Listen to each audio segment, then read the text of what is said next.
So I would like to say a big welcome to all of you today. Bienvenidos and welcome to everybody. And I have the great pleasure to introduce to you Alexandre Antonelli. He is a professor of biodiversity and systematics at the University of Gothenburg. He's also a professor in Oxford, founder of the Gothenburg Global Biodiversity Center. He has his own Antonelli lab, and so much more. But let me take this from the beginning. Alex is a boy from Brazil, a young man in Gothenburg, and a biodiversity superstar in England. As a boy, he left his friends on the beach and went alone into the forest to collect beetles and put in little boxes. He came as a young teenager to Sweden and became a Swede and a professional researcher.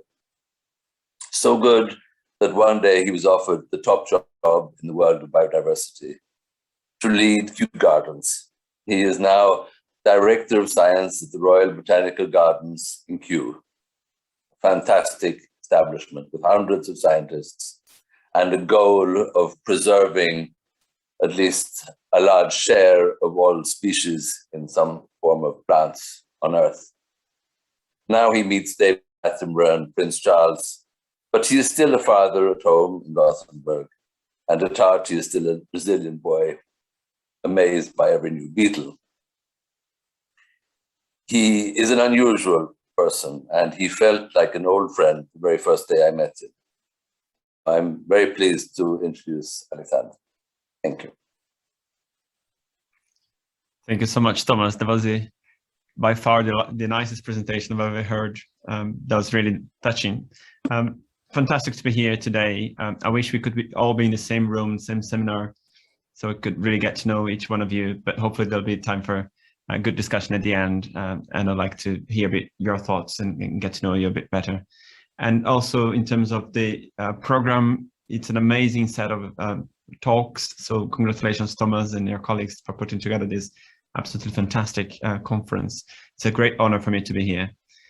And I will just share with you my slides.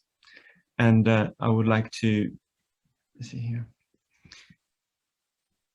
talk to you today about biodiversity and nature in general.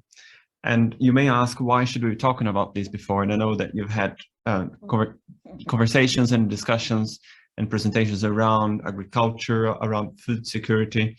And I would like to focus on biodiversity because actually it's directly connected to many of those challenges we're facing today in terms of food insecurity, climate change, and the social challenges that we are all very aware of. So why should we be focusing on biodiversity? And there are many reasons for that. One of them is, of course, the intrinsic value of species and biodiversity for its own. I don't think that species are our slaves. They're not here for us.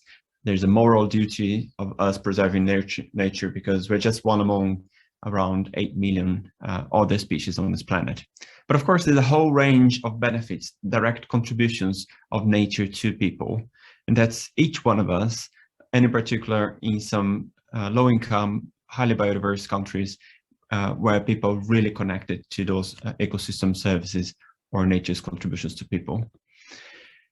In very recently, the Professor Sir Partha Dasgupta in the UK put together the evidence for the importance of nature in economics and welfare.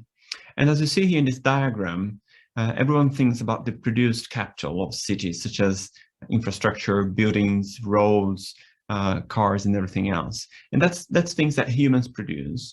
And of course, there's a human capital, which is about education, it's about training, it's about knowledge and how this is going to leverage labor and work to generate produced capital. But it's very important to also recognize the importance of natural capital, which is the collection of all species and ecosystems around the planet, providing resources towards our produced capital and towards people as well. And the problem is that those three circles here, they have not been giving the right amount of investments. So over the last few decades, the investments that have been made on the produced capital are far lower than those that have been given to the natural capital. So actually there has been a decrease, substantial decrease over the years in our natural ecosystem. So of course, overall, societies have developed. We've seen many more cities, many more buildings, many more infrastructure, but that has come at the cost of natural capital, which has been decreasing rapidly over the last few decades.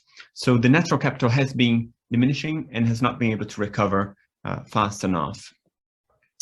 And of course, there are so many contributions to people that my list would be very long, but things like pollination, which is really the main service provided by insects, for instance, to our crops, many of the fruits we eat, the role of nature and species in nutrient cycling, soil fertility.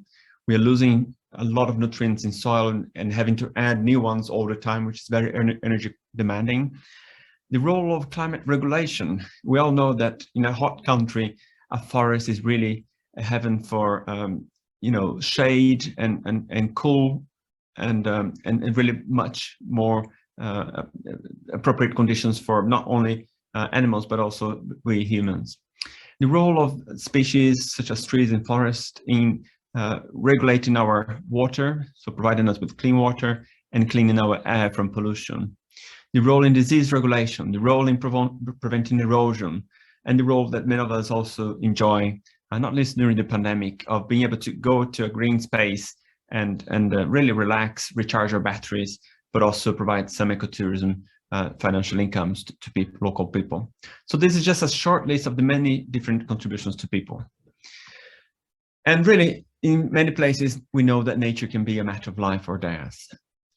Madagascar has recently been identified as the first country now suffering from a famine due to climate change. We're seeing here this bare landscape, which was once covered with much more dense vegetation, and people don't have anything to eat. They're eating, as you see here, grasshoppers. They're eating insects now because there's nothing else they can get from nature. Whereas if you had a much more preserved natural ecosystem, there are so many other things such as fruits, roots, leaves, and many other services that people could derive directly from nature.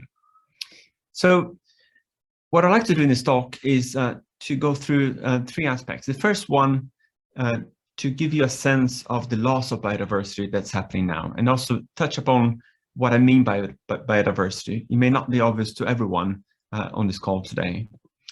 I also like to outline what are the major challenges facing those species in nature in general. But finally, to also pinpoint some of the exciting solutions we have ahead of us. And I do think that there's some really good ones if we seize them now.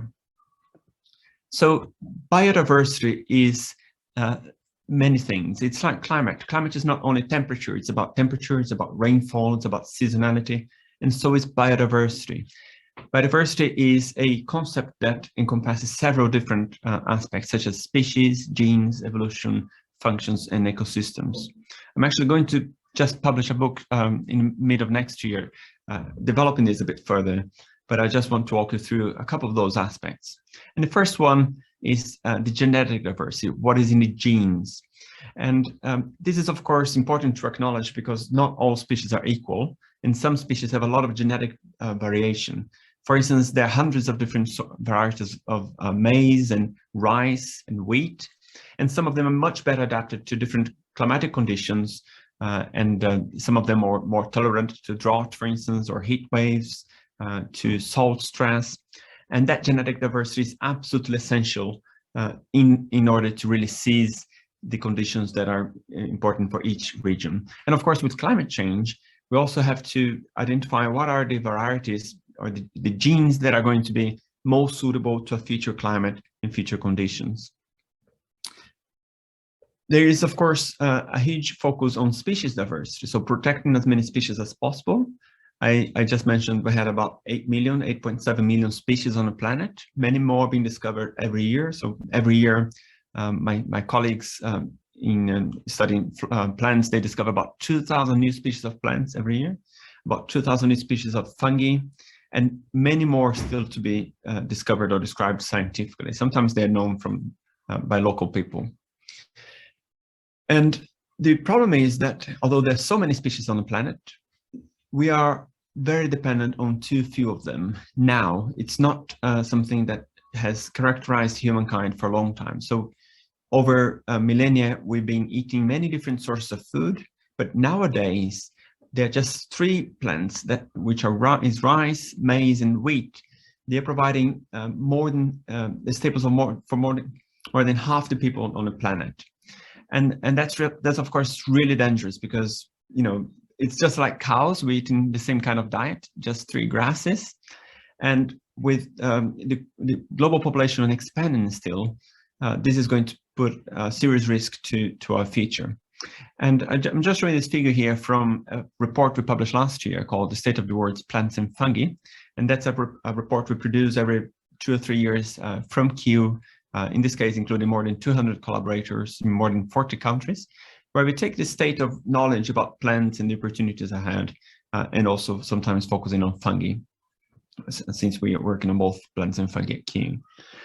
And it's really important to acknowledge that there's a huge untapped potential and for food and for fuel. For instance, I mentioned those 3 crops, and if you put together the fact that 15 plants only provide 90% of people's food energy, although we know, and we've been describing this at Kew, there are more than 7,000 plant species that are edible and consumed locally.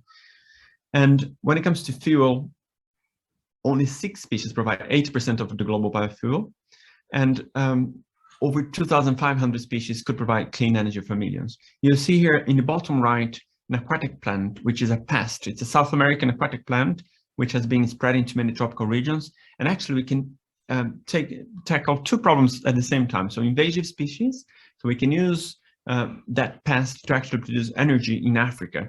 And there are many different sources like this, as you will be able to see in the report if you want to have a look at that. And as I mentioned, there's a big problem here because that really makes us vulnerable to climate change. We don't know how those species are going to cope. We know in some cases, like bananas, the Cavendish banana is really being affected very hardly by climate change. Coffee, the Arabica coffee, in Ethiopia, millions of people are dependent on coffee cultivation. But Ethiopia is not going to be able to produce that coffee because of climate change. And of course, also diseases. So both for the plants that we're talking about, so they get new pests when they're cultivated too close to each other with very little genetic diversity, but also ourselves. Of course, with a diet based on just a few plants, we get many less micronutrients. And of course, that affects us too. Now, I just want to say a few words about the loss of biodiversity. And of course, I don't think any of you have missed the big news around the loss of species. But what is it we're losing, and how big is the problem? So no matter how you measure biodiversity, I mentioned there were 5 different aspects of biodiversity, so at least 5 different components: species, genes, functional diversity, evolution, and ecosystems. And in any case, this story is actually the same. So we're seeing a very drastic decrease in biodiversity worldwide. And it's both at a global level, but also at a regional and local level. So species that used to be common where you grew up, if you just think about that, how many of those are still there? Because everywhere we're seeing a decline, degradation of species, genetic diversity, and so forth. And for animals, we have a pretty good idea actually about which species have been declining. So for the animals listed here, there's been a decline of about 68% over a very short period of time. And in Latin America, where I come from, where, as Thomas said, I was born and grew up in Brazil, 94% of the populations of those different animal groups has declined. So they have declined by 94%, sorry, which is, of course, a huge and very, very rapid and terrible loss of biodiversity, which of course will have very long, far-reaching consequences as well. When it comes to plants, the information hasn't been available until quite recently. So in the same report that I mentioned before, we actually use different techniques to estimate that 2 in 5 plant species are now threatened with extinction. If you just stop to think about that, there are about 350,000 species of plants, and 40% of those are threatened. it's a colossal, risk of extinction. And the only time we had something like this was when the dinosaurs were wiped out by an asteroid about 66 million years ago. So it's a massive threat to our species of both plants and animals. When it comes to fungi, we actually know very little about them, and other insects and other groups as well. But of course, these are all very well connected. Okay, so what is driving that? What are the challenges facing nature today? And I'm also always coming back to this picture here of a beautiful rainforest in my home country, Brazil, in the Atlantic rainforest, because that's how nature used to look like. So the challenges are different. In the tropics, like in Brazil, it's very much about the loss of species in forests, like deforestation and other forms of habitat change. And of course, we've all seen these, we've seen that everywhere, Southeast Asia driven by oil palm exploitation, Africa, the same, and some other causes as well, Latin America.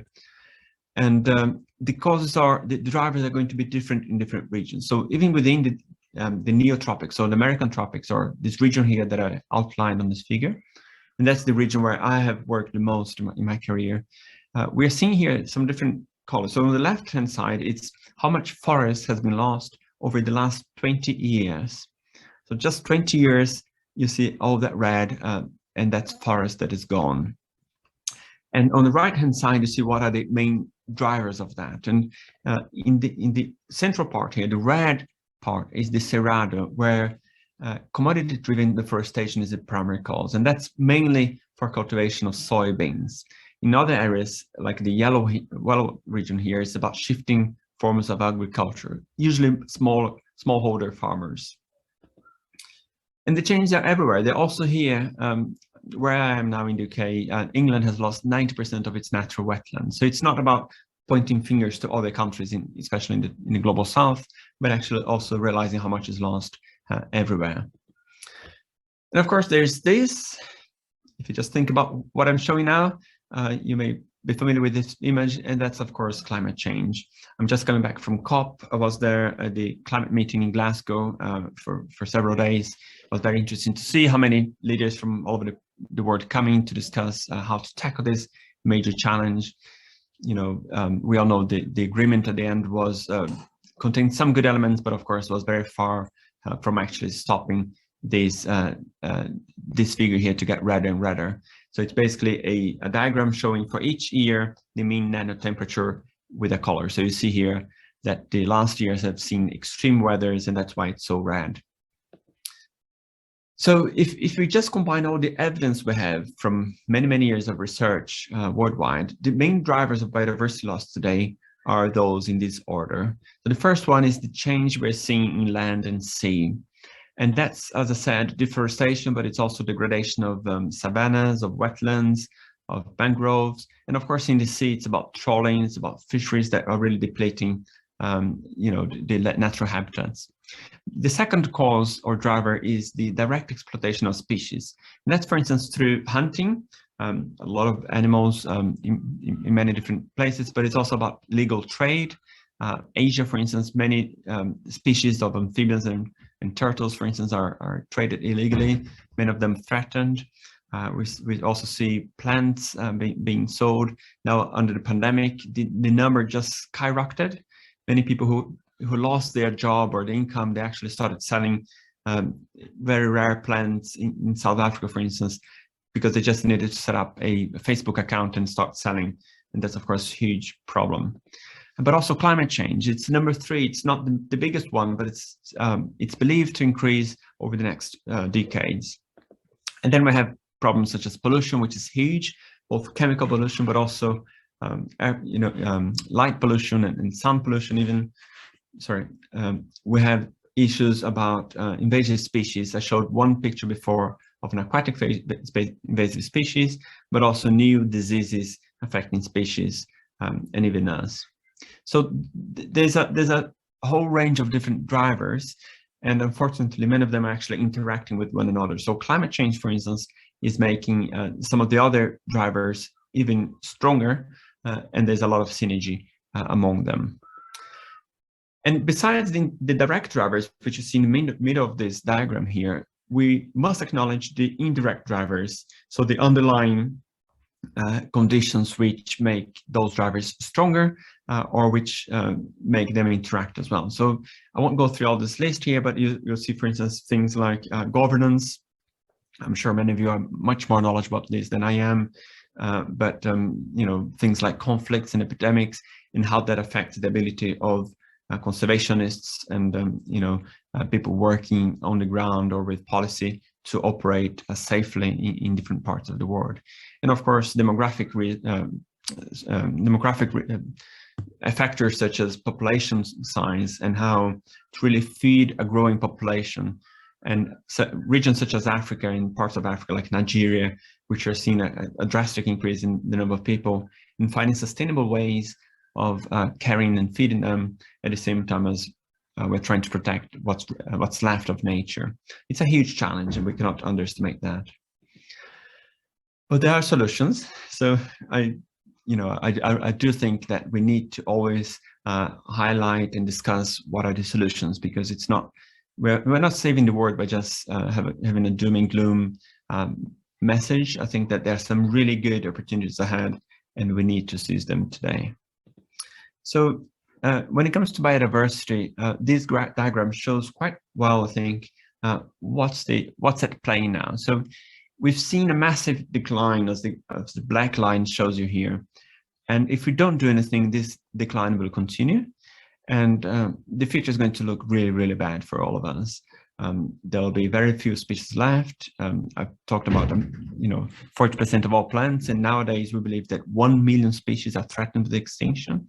And there will be a massive loss, and of course, that will jeopardize all natural process in nature. So that'll be a catastrophic outcome. So to start bending that curve, you see the yellow curve here in the middle. And the way to achieve that is by increasing conservation efforts. So basically, conserving and restoring. And that's going to be essential to really at least flatten out the curve. But if you want to bend the curve towards, a much more sustainable and greener space, and actually recovering some of the biodiversity that has been lost in terms of, number of species and regional increases, we also need to go to invest a lot in more sustainable production and more sustainable consumption, and less consumption as well. But I'll focus now on the middle part here, the conservation efforts, so protecting and restoring. And I want to give you an example from Madagascar. And Madagascar, I don't know how many of you have had the opportunity to go there. It's an absolutely fantastic place. It's home to many, many thousand species that are not found anywhere else. It's an amazing hotspot of biodiversity, but it's also extremely threatened. And as we all know, there are some huge challenges to the people living there. And as I mentioned earlier in my talk, the famine and many, many people living under extreme levels of poverty.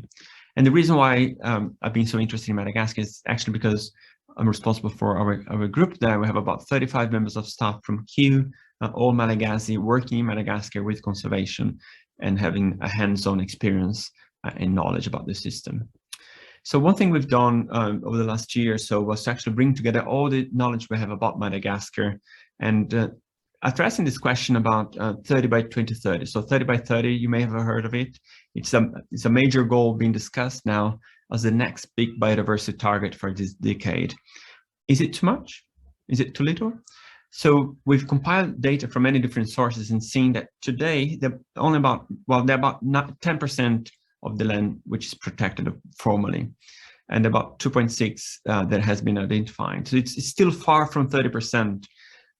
But it's still quite a lot, considering the fact that the country is extremely poor and the government has had to tackle many different issues at the same time. But the problem is not only about how much is protected, it's about what is outside those protected areas, because Madagascar looks essentially like this. Of course, it's a simplification. But if you talk about natural capital, like forests, just make it simple, you see that there's a protected area in the middle and then all the villages around, and there's nothing else. So of course, people, they need to eat, they need to warm up their house, and they need to cook. So they go to the forest, they cut down the trees to use the charcoal for that. or they go to the forest to hunt because they need to eat, they want to eat meat. So you can't just tell them to stop doing that. The solution we are proposing, and we just got a grant from the government now for £10 million to work with our stakeholders and collaborators in Madagascar to increase the natural capital of the forests outside the protected areas. Because if we do that, we believe, and there's evidence that people will actually use the resources, the natural resources around outside protected areas, reducing the pressure on the protected areas themselves. So basically, conservation and restoration should not only focus on protected areas. And I want to focus now a little bit on those two things, about conservation and restoration. So to conserve, so where should we conserve it first? And I'm pleased to show here a project that Thomas and I have been working on for more than a year, 1.5 years, using very exciting technology in artificial intelligence called reinforcement learning, and also neural networks. It's based on a computer system called that we're calling here for CAPTAIN, and that's conservation area prioritization through artificial intelligence. And it consists of a cell with many different species and individuals in them, where you have to choose where to protect it, where to create protection units, and let the machinery tell you what's the best placement of that. So basically, you let a simulation model evolve through time, and then the model is going to identify where's the best placement. And in this case, it's just a square simulation system, but actually this could be Madagascar, this could be a region in a country. And that is a very complex question to tackle by the human mind, because you have to think about species occurring across this landscape. So you want to increase the complementarity of those areas so that you protect as many species as possible, for instance. And we've used this approach. I won't go into much details here, but we use it to explore trade-offs in prioritization. So for instance, if you want to just optimize the total area protected in a country, so for instance, this goal of 30% by 2030, if you just want to increase that, what you get here is the blue polygon in the middle of this figure. That's a spider diagram. You see species richness, genetic or phylogenetic diversity, economic value in the bottom, and area protected. So you get more protected area than the optimal solution, but you lose a lot of species, you lose a lot of genetic diversity as well. So basically here, if you have a limited budget, which we all have, I mean, no one has a limited budget, so we have to invest it wisely. We have to put it where it gives the best outcome. So if you just want to protect as much area as possible, of course, the system is going to choose the cheapest area and not the best area for biodiversity outcomes. Or if you want to maximize things like carbon storage or economic value as well. So it's important to acknowledge that there are trade-offs, and we have to focus on the outcomes rather than a simple metric such as protected area. One thing to acknowledge in using artificial intelligence is that it's very data hungry. It needs a lot of information. And actually, we do have data sets now which allow us to explore this kind of methodology in many different countries and regions, but also there's some really exciting techniques of getting data quickly and cheaply and without requiring experts. You'll see here on the left is a friend of ours collecting soil samples. We can get all the DNA in those samples, which has DNA from all the plants around, even the animals. So we can identify species diversity using that. Citizen science, there's some really good mobile apps such as iNaturalist, which quickly identifies the species using image recognition. And also remote sensing, we can fly drones. We're doing that a lot at Kew. We fly drones and also using some satellite images to identify particular species in the landscape. And for instance, identifying when those species are gone. And that's exactly the kind of data that the model needs. I've talked about conservation and protecting, but I also want to talk about restoration, as I said. And restoring what we've lost is really important. This picture I took about 2 years ago in Madagascar, and it's a single species. We're in Madagascar here, but it's a single species of Australian trees. It's a grevillea. And as you see here, there's nothing else. It's a big landscape. And what they did was to fly with drones to release seeds that covered a huge landscape, because they thought that people would go and use those those small treelets to cook or to do something, and they were not interested in that because you see these stems are very thin. So it was a big failure, to be honest. And what's important here is that it's a monoculture and it's not providing any benefits to climate, biodiversity, or the people. But there are solutions. That's also a picture I took just not too far from there, where local communities are engaging and getting job opportunities and using this broad engagement to cultivate trees and forests using many more species. And what we're doing is also to use information we have in our collections at Kew. So we have the world's largest collections of plants and fungi. This is just a picture of our herbarium with 8.5 million specimens of plants and fungi, and also more than 2 billion seeds in our Millennium Seed Bank, which is the world's largest collection of seeds from wild species, about 40,000 species in those banks. So we know exactly how to grow seeds and what kind of requirements for germination, and using that knowledge to advise on tree planting and restoration initiatives. And earlier this year, we also published a set of 10 golden rules to advise on reforestation, which are very simple. They're based on very solid science, but they're really simple to follow. And if you just have a look at this, I mean, the first one is just about protecting existing forests first. So it makes much more sense to protect what we have. And of course, when there's a choice, that's what we should be doing. But then things like working together, about using native species rather than exotic ones, about using natural regeneration rather than planting, because it's much better benefits to biodiversity and also much cheaper. Thinking about choosing the right trees for the future as well with climate change. So basically the whole thing here is about the right tree in the right place. And if we do that, it's much better benefits for climate, for people, and for biodiversity. And also we developed a declaration now, which has been signed by more than 3,000 organizations and individuals who have committed to follow those guidelines. And there's a huge interest now. And our partner, BGCI, or the Botanic Garden Conservation International, they've just launched a accreditation scheme that are following exactly those rules, which is very exciting. So many million trees are going to be planted following those guidelines now. So in short, I just want to say that I think restoration is a huge opportunity. There's a lot of money now for offsetting and for compensating for historical emissions as well, but it's also a risk if it's not done properly. So we have to transmit that message to your networks, right tree in the right place, and we'll be fine. So just to conclude, I won't have a lot of time for discussions and questions. I think that there are really good opportunities now, but we must act now. And there are some serious calculations that if we wait 10 years, it's going to be much more than double expensive to protect biodiversity. And it's going to have a much worse outcome as well, about 6% worse outcome in terms of conservation of species. So this decade is going to be absolutely critical. And next year in May, there'll be the COP15 meeting. So that's the Conference of the Parties on Biodiversity in Kunming, China. And this is going to be setting the agenda for the next 10 years, for this decade. And we need to get it right. We've failed before. In the biodiversity targets, we cannot fail again because it will be too late. We'll have lost too many species. I do believe, and although people talk a lot about animals when they think about biodiversity, that plants and fungi, they really, the life supporting system for every ecosystem. They provide a lot of solutions to tackle current and future global challenges. And I'm talking here about climate change because, of course, trees store carbon. So, that's really an important aspect to mitigate climate change.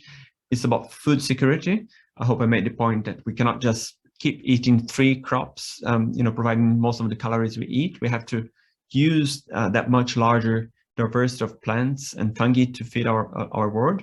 It's much better use of land, but also in the future, the many medicines, for instance, that have been made out of plants, more than 50% of all medicines used today.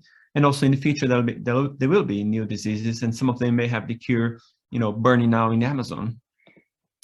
And I hope I have convinced you that protecting and restoring biodiversity, nature in general, will bring benefits to people living there, to the climate crisis, and to nature and how nature works. With this, I'd just like to end here, and thank you so much for listening to me. And I'm looking forward to questions and comments from you.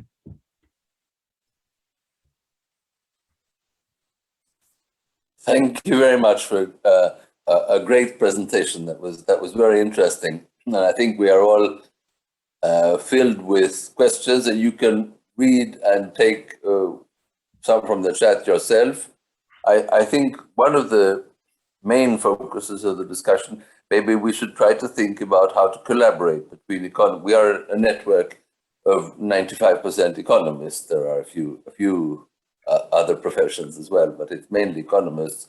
And we need to think about how to structure the collaboration. We do have people in our network who are experts on how to design incentives for park management, how to create incentives for locals to protect wildlife, that kind of thing. There are several people in our network who have worked on those things.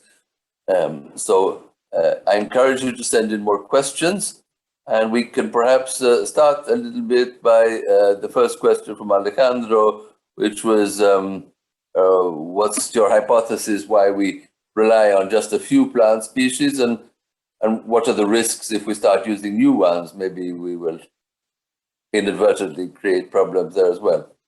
Thank you, Alejandro. That's a really good question. So my understanding is that it's mostly due to the Green Revolution in the 1950s that people decided to focus on very few crops. For instance, rice. You know, as I said, there were hundreds, if not, I've seen numbers up to 6,000 different varieties of rice, which were very local, used by few communities, adapted to the absolutely specific climatic conditions. But you know, in the 1950s, everything exploded. As we all know, the Great Acceleration, everything would be very much more rationalized, much more machinery in agriculture. So in a sense, I don't know, I think it's very much a cultural phenomenon. It's very interesting. I don't quite know, I don't want to speculate too much, but it's a fact. We know from, you know, a lot of ecological studies, for instance, that there was much wider use of plants and roots and different parts of plants. For instance, even if you think, you know, like rice, people would eat the whole rice, not only like the white part with carbohydrates in the middle. So I think the use and also the diversity of those. And I think it's true that there is a risk if we say, you know, we should use much more species. We don't want people to cut down rare threatened species of trees, for instance, but it's about finding those where you can actually have a wider engagement, so that it should be worth, for instance, for them to cultivate those local species. And we are working in southern Ethiopia, where the NSAT, or false banana, grows and is used by 20 million people. And it's, you know, it's one among the many species that are possible to eat, but it's only used locally. And we are looking at how this could potentially be cultivated across a lot of sub-Saharan Africa to meet the, you know, the nutrient demands of millions and millions of people. So trying to transfer that knowledge, but also identify what are the genetic variations which will be most suitable to different regions. So I think there is, of course, there's always a risk. You know, you could also argue that you want to have more intensified agriculture of some fewer crops. But I think the evidence is that by having a wider diet, people will be healthier. There'll be more job opportunities. And of course, it's a bit smaller scale, but I think in a sense that also entails a lot of advantage to the local people there. And Charlie here asks about environmental and climate problems remain only facts unless they are connected to values for people to act on. How do you foresee consumer action to play a role in protecting biodiversity and endangered species? I agree with you, Anjali. I think that it's you know, unless there's a way of connecting people to this on a almost personal or emotional level, it's very hard to lead to change. And I think it's very important to see that you know, we are all interconnected. So the supply chains are very long today and very difficult to make more transparent. So for instance, we go to a supermarket in Sweden or in the UK, and the vast majority of products are coming from many, many different countries. Each one is coming perhaps from, you know, 10, 15 different countries. And understanding you know, how consumer action and choice is affecting all the way down those chains is really difficult. So there's a question around transparency and labeling, for instance, or certification of products, but it's also a question about how do we engage with people in a way that is more successful than in the past? Because, you know, it's difficult to be a consumer nowadays, but there are choices which will have a beneficial impact on biodiversity. But which products should we choose to have the biggest impact? And that's not information that is easily accessible. So sorry, I'm just rambling here, but it's you know, it's a very important question, and I wish I could really know how to trigger that kind of collective change. And I know colleagues of Thomas, for instance, in Gothenburg are working on that. How do you trigger that kind of change? But it's a big challenge. So Gunnar says that many biologists think of economists as evil. I certainly don't. But from my perspective, what will be the most important contribution by environmental economics to reduce biodiversity loss? Very good question as well. I think one thing that is very high on my wish list, at least, is that you guys, you know, think more about nature in all the money that is going to aid. I think many countries have committed a lot of development aid, you know, finance is going to developing countries. And I think that by protecting nature and by fostering nature, I hope I have convinced people, or, you know, at least showed some evidence about how nature can have long-lasting benefits to people, because it's not only about giving them food, it's about really identifying solutions which are going to engage them in terms of jobs, in terms of, you know, climate mitigation. The world is getting much warmer, and restoring forests is going to have benefits to all of them.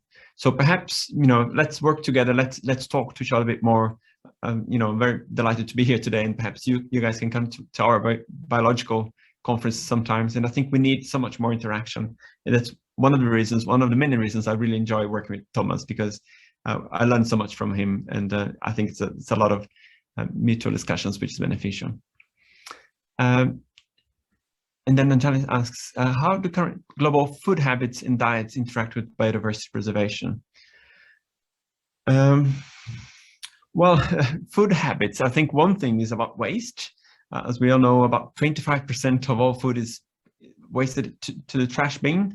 A lot of that actually quite early in the production, but also during transportation. So that has a huge impact. Of course, food impact is very much linked to what we choose to eat. It's terribly inefficient to eat meat. You know, that is, of course, we all know that. I don't have to be telling that to you, but of course, eating the plants directly instead of through the cows in middle and pork and poultry is much preferable in terms of land use. And also, for instance, things like legumes, and at Kew we have a lot of expertise in legumes and different sorts of peas and beans. They have a fabulous source of protein. They actually provide nutrients to the soil because they absorb nitrogen from the air. So you can actually cultivate legumes, and then it can change to something else next year. So you don't have to be adding nutrients, artificial fertilizers, which are really bad in many sense because they consume a lot of energy. They pollute all the watersheds, you know, end up in the oceans. So there's a huge link there between food and conservation. And actually, agriculture is the #1 cause of biodiversity loss, but also the major challenge when it comes to a growing population around the world. Cristóbal says, a couple of comments, how do you create incentives for biodiversity protection at the national and global level? Well, last week when I was at COP in Glasgow, I talked a lot with the president of Costa Rica and President Quesada Alvarado, and he told us this story about how Costa Rica went from being one of the countries in Latin America with the highest rates of deforestation to becoming one of the greenest countries. And what they did was two things. One of them was to get rid of the army, and the second one was to use the money from fuel taxes to give people to not cut down the forest. So basically, someone with a hectare of forest, they will get about $80 per year per hectare for not cutting it down. So it was a direct financial benefit for people not destroying the forest. So there was a national solution. They didn't need money from outside. And nowadays, you know, everyone's pointing fingers at Brazil, for instance, or parts of Africa, Southeast Asia, saying, don't destroy your rainforest. That's fine, but we need to help them as well. We need to provide the cash or the conditions, the alternatives for them because if we think it's a global asset, we need to pay for that, because, and I think, it's worth it, but we need to help each other. We can't just point fingers and say that, trying to enforce things without having a better system. So I'm sympathetic with countries like India, really struggling with finding economic and social development and being told not to touch their nature. So we have to find ways which are much more workable. And then what can we learn from efforts to control, mitigate climate change for addressing the problems of biodiversity lost? I do think you cannot tackle climate change without at the same time tackling biodiversity. You cannot try to tackle one and make the other worse. And forests and forestation is a really good example, I think.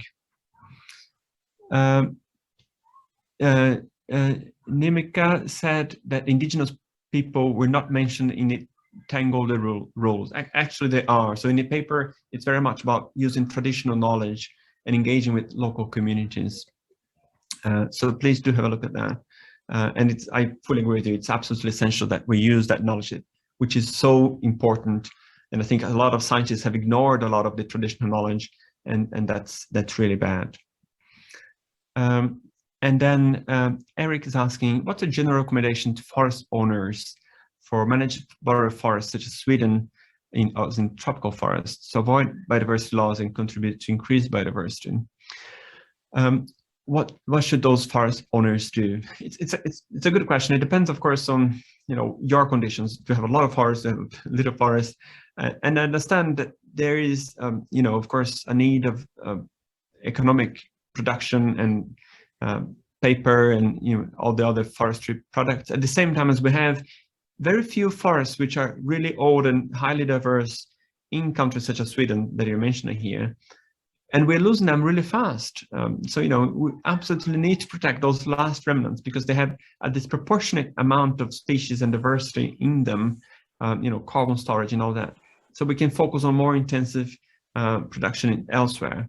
I also wonder, if there are opportunities for having a different system for forestry in Sweden. I know it's a very heated debate, but other countries outside Scandinavia, especially Sweden and Finland, Sweden and Norway, I think, they don't use the same system where you cut down a whole forest. You actually do much more selective felling of trees, and that captures much more of the carbon, for instance, from the leaves and branches. So there's some interesting questions there around management of forests, even if you need to use it for economic benefits. Right, I think I've actually covered all of them that are here. Daniel asks here, what were the main weaknesses of the Archie targets and how should they be enhanced at COP15? Great question. So the Archie targets were the biodiversity targets for the previous decade.